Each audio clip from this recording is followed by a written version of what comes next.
peace in our country. Yet the hasty exit of the international community from Afghanistan last August has undermined our achievement.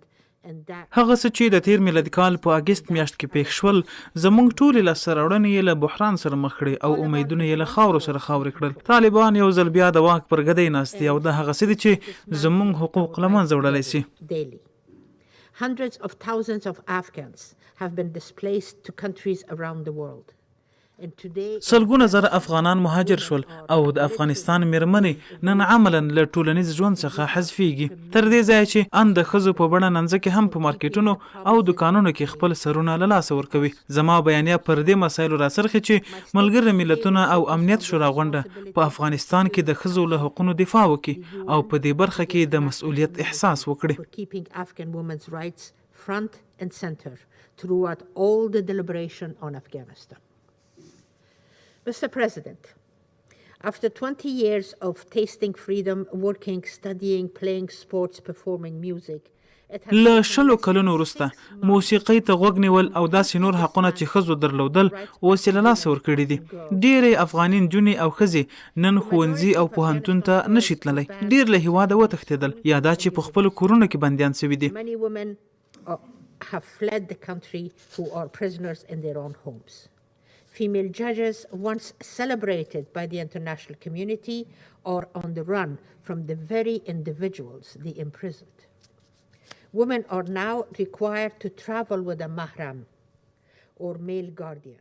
افغانه میرمن مجبوره ده چې له یو محرم یا هم یو نارینه سره یو ځای سفر وکړي. یو وخت به میلیونونه ښځو کار کاوه او پیسې به یې ګټلې خو نن د هغوی برخلیک له بحران سره مخ شوی دی. While it feels as though the world has given up on Afghanistan and Afghan women, we have not.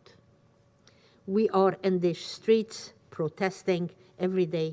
مونږ په واټونو او سړکونو کې هر ورځ لاریون کوو. سره له دې هلته وسلې، مهمات او تهدیدات هم شته خو مونږ ورسره عادي یو. But we need your political support and resources to succeed. We need you to stand by us and ensure that Afghan women are equal partners in making decisions about the future of. مونږ عدالت غواړو او هڅه کوو چې د خلکو ځپل پای ته ورسیږي خو د دې موخې لپاره ستاسو سیاسي ملاتړ او سرچینو ته اړتیا لرو تر څو بریالي شو. مونږ له تاسو غواړو چې له مونږ سره په څنګ کې واوسئ. له تاسو غواړو چې پر طالبانو فشار راوړئ چې دغه محدودیت لري کړي او ښځو ته بیرته خپله لومړنۍ ازادي ورکړي. And Parwana Ibrahim Khail, when you hear that they have been taken from their homes for protesting against the hijab. میرمن زریاب او ابراهیم خیل دواړو لاریون کړی وو له خپل کور نه وتښتول سوي. که تاسو واقعا ادعا کوئ چې موږ له تاسو سره یو نو د دغو مواردو په اړه باید سکوت ونه کړئ. We are in the midst of a catastrophic humanitarian crisis. کله چې طالبان د قدرت په راس کې واقع شوي دي یو انساني بحران رامنځته شوی دی. فقر خپل اوج ته رسیدلی دی. نیمایي خلک د خوړو مرستې ته اړتیا لري. ډیری داسې کورنۍ هم شته چې خپل اولادونه خرڅوي یا خپلې لورګانې واده کوي تر څو د خوړو او غذایي موادو پیسې پیدا کړي. زموږ روغتونونو کې درمل نشته او په کافي اندازه وسایل هم نه لرو. په ځانګړي ډول له کورونا سره د مبارزې وسایل. System to address gender-based violence or endangering women. زما د هیواد خلک وایي مونږ څه کړي دي چې داسې ورځ را باندې راغلې ده. څوک نشته چې ځواب ورکړي. د ملګرو ملتونو نړیوالې ټولنې او امنیت شورا مسؤلیت دی چې هر څه په وس پوره وي ترسره یې کړي. ډیره مهمه خبره ده چې تاسو په دې شرایطو کې له بانکي سقوط او اقتصادي رکود څخه مخنیوي وکړئ. بشري مرستې طالبان نه اخلي. بشري بنسټونه یې ترلاسه کوي بیا یې پر خلکو ویشي. په دې برخه کې باید له ښځو هم کار واخیستل شي. Mr. President, while humanitarian assistance is critical to managing short-term needs, the collapsing banking system and economy must also be addressed. Presently, ordinary Afghans who need to withdraw money must wait for hours before collecting what small amount.